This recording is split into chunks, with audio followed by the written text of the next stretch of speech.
Disclaimer right at the top, the first sentence of my script completely spoils the finale of Whitepine, so make sure to watch it before this video. Also, there will be some heavy speculation for events that don't occur on camera. So, Whitepine 11. The whole mansion burns down. Told you the first line of my script would spoil the end. Like everyone in the community, my heart broke into a million pieces at the sight of the burning manor. Everyone except Ivory, Sir Raptor, and Concha must have died. The other servants and Hemlock family didn't stand a chance, right? Well, maybe they did. Let's discuss the Whitepine Estate fire, how it started, and how the occupants of the manor could escape.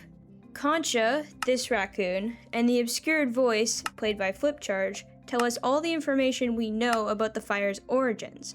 Concha explains to the obscured voice that on his way to Emberton, he left the gas running on the only stove in the estate. You did leave the gas on in the kitchen stove, right? There's no other stove.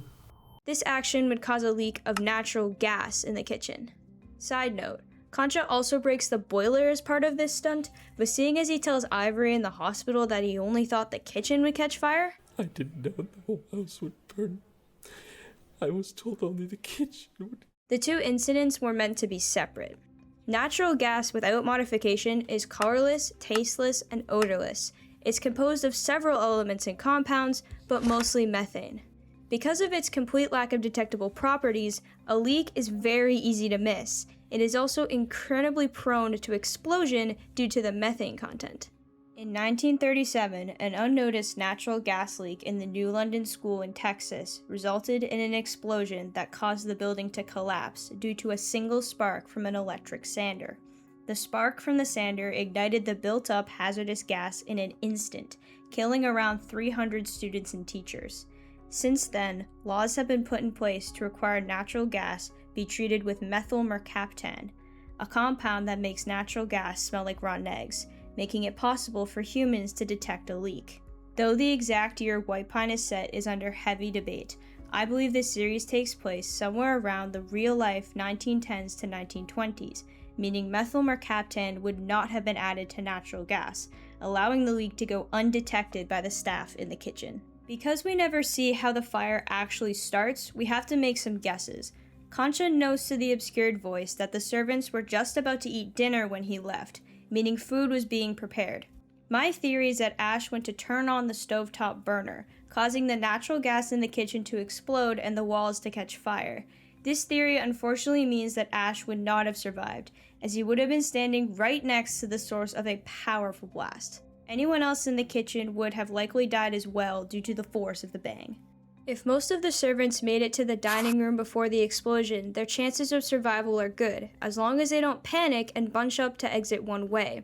Their options include the windows in the dining room, the windows in the Hemlock study, Clown's office window, and the foyer windows. The main door is most likely out of commission because it runs on power and the boiler is broken.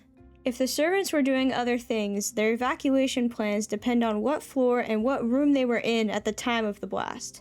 On the first floor and coming from the basement, windows are going to be the most viable option for escape due to their quantity and proximity to the ground. Speaking of the basement, it has one departure method, the stairs that go right up to the hallway leading to the kitchen. At the top of these stairs is a window that can be broken to leave the manor if escapees from the basement are fast enough. The Hemlock study is a good example of a room with ample windows, having a total of 4. The study also has a connecting hallway to the foyer and Clown's office, providing additional exit routes. Anyone in the Hemlock's dining room at the time of the detonation has even better odds, since they would have 7 windows to choose from, fast access to the foyer, and additional time because of the distance from the kitchen. Obviously, the closer a room is to the kitchen, the less time any occupant has to depart because the fire is spreading fast across the wooden walls. However, in the case of rooms on the left side of the mansion, the walls are made out of stronger materials like quartz, which would not burn. The billiards room and storage room are in this situation, being located close to the kitchen but having a little bit of protection due to the material of the walls. Both still have windows to retreat out of as well, unlike the laundry room, which would have people needing to use the windows in the servants' dining room or study to leave rapidly before the fire engulfs that space. Unfortunately for the Hemlocks, the second floor options are more slim. The main escape course from the second floor Hemlock bedrooms is out their door, through the hallway, down the foyer steps, and out through a window due to the lack of exterior fire escapes. Moo's room has the least amount of time to escape as it is closer to the kitchen, whereas Zombie and Izzy's rooms have more time. Pyro's room sits in the middle of the two and so has a medium amount of time to escape. The art room and trophy room follow the pattern of using the foyer steps to exit as well. The main departure line from the maid/butler showers is down the steps and through a window in the hallway. The likelihood of survival for a servant escaping from the showers is decidedly small because the only staircase to the first floor is close to the kitchen, but it's unlikely that anyone would be in there because of the time of day. If the foyer steps are blocked, the last option is to exit from a window. The windows are 14 blocks off the ground, which translates to 14 meters or 45 feet.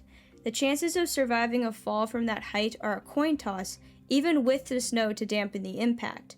But a straight jump is not the only option. Using the protruding ledges and wall detailing, a person could climb down the side of the estate to safety. This option is less accessible to Zombie since he is older and needs help with daily tasks. He's getting older by the minute. At the end of this week, he's gonna end up having like 30 maids to help him into his bathrobe. But is a possibility for the younger Hemlocks. Any escape route from the third floor is going to be the longest and most dangerous.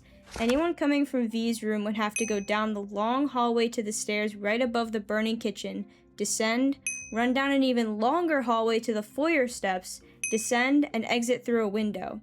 It is unlikely that this staircase would survive after the explosion, leaving people with two options: climb or jump. A straight jump from the third floor to the ground would kill anybody who attempted it. Someone could try and leap to the nearby trees to break their fall, or climb down the estate walls, but these are both long shots. The servant quarters, infirmary, and attic have no easy escape routes, as the only staircase to the second floor is right above the kitchen. The departure options are going on the roof via the staircase to get to V's bedroom window and following that path, or the long shot choices I just discussed. However, it's unlikely that anyone would be in the dorms at the fire's outbreak because the workday wasn't over, and so the servants had no reason to return there. As for the attic, it's a storage space for unused items, so people don't go in often. So that's it, right? Went through every room, found every possible means of escape from the burning estate. Of course, these plans would be strengthened if they were taught to all the estate residents, but wait, I rarely mention names. We still have no idea who actually survived. I think the ending of Whitepine is intentionally left ambiguous. This way, we as the viewers are set up to dwell on our feelings and ideas and come up with our own stories, without any of them being correct.